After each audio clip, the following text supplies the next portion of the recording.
আপনি কি চান আপনার জীবন বদলে যাক? আপনি কি চান দুনিয়া ও আখিরাতে সফলতা লাভ করতে? আপনি কি চান আল্লাহর সন্তুষ্টি অর্জন করতে? তাহলে আজকের এই ভিডিওটি আপনার জন্য। আমরা জানব 10টি সহজ আমল যা আপনার জীবনকে বদলে দিতে পারে এবং আপনাকে দুনিয়া ও আখিরাতে সফলতার পথে নিয়ে যেতে পারে। আসুন আমরা এমন কিছু ছোট ছোট আমল শিখি যা খুব সহজ কিন্তু অসাধারণ বরকতময়। জীবন বদলে দেওয়া 10টি সহজ আমল। ১. প্রতিদিন সূরা মুলক পড়ুন। নবী সাল্লাল্লাহু আলাইহি ওয়াসাল্লাম বলেছেন, যে ব্যক্তি প্রতিদিন সূরা মুলক পাঠ করে, আল্লাহ তাকে কবরের আযাব থেকে রক্ষা করেন। তিরমিজি 2891। রাতে ঘুমানোর আগে মাত্র 5 মিনিট সময় নিয়ে সূরা মুলক তিলাওয়াত করুন, ইনশাআল্লাহ এটি আপনার কবরের সুরক্ষা হবে। ২. সকাল ও রাতে আয়াতুল কুরসি পড়ুন। রাসূল সাল্লাল্লাহু আলাইহি ওয়াসাল্লাম বলেছেন, যে ব্যক্তি প্রতিদিন সকালে ও রাতে আয়াতুল কুরসি পড়ে, আল্লাহ তাকে শয়তানের আক্রমণ থেকে রক্ষা করেন।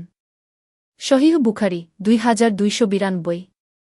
সকালে ঘুম থেকে উঠেই আয়াতুল কুরসি পড়ুন এবং রাতে ঘুমানোর আগে এটি পড়তে ভুলবেন না। ৩. ঘুমানোর আগে 3 বার সূরা ইখলাস, ফালাক ও নাস পড়ুন। নবীজি সাল্লাল্লাহু আলাইহি ওয়াসাল্লাম ঘুমানোর আগে এই সূরাগুলো পড়তেন এবং নিজের শরীরে ফু দিতেন। এটি করলে আল্লাহ আপনাকে শয়তান ও সকল অশুভ শক্তি থেকে রক্ষা করবেন। রাতে নিরাপদ ঘুম হবে। মন শান্ত ও প্রশান্ত থাকবে। রাসূল সাল্লাল্লাহু আলাইহি ওয়াসাল্লাম বলেন, এই 3টি সূরা পড়লে এটি সমস্ত বিপদাপদ থেকে সুরক্ষা প্রদান করবে। সহিহ বুখারী 5017। ৪. নামাজের পর আস্তাগফিরুল্লাহ 3 বার পড়ুন। নামাজ শেষ করে আমরা কতবার দ্রুত উঠে যাই। কিন্তু নবীজি সাল্লাল্লাহু আলাইহি ওয়াসাল্লাম বলতেন, নামাজের পর 3 বার আস্তাগফিরুল্লাহ বলো, এতে আল্লাহ তোমার গুনাহ মাফ করে দেবেন। মুসলিম 595। নামাজের পর 3 বার আস্তাগফিরুল্লাহ বলার অভ্যাস করুন। এটি আমাদের আত্মাকে পরিশুদ্ধ করে। ৫. প্রতিদিন 100 বার সুবহানাল্লাহি ওয়া বিহামদিহি পড়ুন। নবীজি সাল্লাল্লাহু আলাইহি ওয়াসাল্লাম বলেছেন, যে ব্যক্তি প্রতিদিন 100 বার সুবহানাল্লাহি ওয়া বিহামদিহি বলবে, তার ছোট ছোট গুনাহ মাফ হয়ে যাবে, এমনকি সাগরের ফেনার মতোও যদি গুনাহ থাকে। সহিহ বুখারী 6405। মাত্র 2 মিনিট সময় নিন, 100 বার পড়ুন সুবহানাল্লাহি ওয়া বিহামদিহি। এটি দুনিয়া ও আখিরাতে অসংখ্য কল্যাণ বয়ে আনবে। ৬. প্রত্যেক কাজের আগে বিসমিল্লাহ পড়ুন। বিসমিল্লাহ এই ছোট্ট বাক্যটি বলে আমরা প্রতিটি কাজ শুরু করলে কাজে বরকত হয়। শয়তান আমাদের কাজে হস্তক্ষেপ করতে পারে না। সফলতা আসে।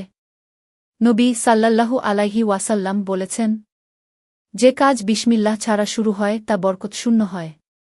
আবু দাউদ 4840। ৭. বেশি বেশি দরুদ শরীফ পাঠ করুন। আল্লাহুম্মা সাল্লি আলা মুহাম্মাদ। এই দরুদ পাঠ করলে আমাদের উপর রহমত নাজিল হয়, গুনাহ মাফ হয়। নবীজি সাল্লাল্লাহু আলাইহি ওয়াসাল্লাম কিয়ামতের দিন আমাদের জন্য সুপারিশ করবেন। রাসূল সাল্লাল্লাহু আলাইহি ওয়াসাল্লাম বলেছেন, যে ব্যক্তি আমার উপর বেশি বেশি দরুদ পাঠ করবে সে কিয়ামতের দিন আমার সুপারিশ পাবে। তিরমিজি 484। ৮. নিয়মিত সাদকা করুন। সাদকা আমাদের ধনসম্পদকে বাড়ায়, বিপদাপদ দূর করে এবং আখিরাতে উচ্চ মর্যাদা দেয়। নবী সাল্লাল্লাহু আলাইহি ওয়াসাল্লাম বলেছেন, সাদকা আগুন নেভানোর মতো গুনাহ মিটিয়ে দেয়। তিরমিজি 614। সামর্থ্য অনুযায়ী দান করুন, হোক তা টাকা, খাবার কিংবা একটি ভালো কথা। ৯. রাতে অজু করে ঘুমান। অজু করে ঘুমালে সারারাত একজন ফেরেশতা আমাদের জন্য দোয়া করে। স্বপ্নে শয়তান ভয় দেখাতে পারে না। ঘুমও বরকতময় হয়। নবী সাল্লাল্লাহু আলাইহি ওয়াসাল্লাম বলেছেন, যে পবিত্র হয়ে ঘুমাবে তার জন্য এক ফেরেশতা সারারাত দোয়া করতে থাকে। ইবনে মাজাহ 3883। ১০. মানুষের ভুল ক্ষমা করুন। মানুষ ভুল করবে, কিন্তু আল্লাহ তাদের ক্ষমা করেন যারা অন্যদের ক্ষমা করে। আল্লাহ বলেন, তোমরা যদি ক্ষমা করো তবে আল্লাহও তোমাদের ক্ষমা করবেন। সূরা আন-নূর 22। যারাই তোমাকে কষ্ট দিয়েছে তাদের জন্য দোয়া করো। ক্ষমা করা মহানুভবতার পরিচয়। এই ছোট ছোট আমলগুলো যদি আমরা প্রতিদিন করি তাহলে আমাদের জীবন বদলে যেতে পারে ইনশাআল্লাহ। আপনি কি এই আমলগুলো করতে চান? কমেন্টে জানান। ভিডিওটি ভালো লাগলে লাইক, শেয়ার ও চ্যানেল সাবস্ক্রাইব করুন।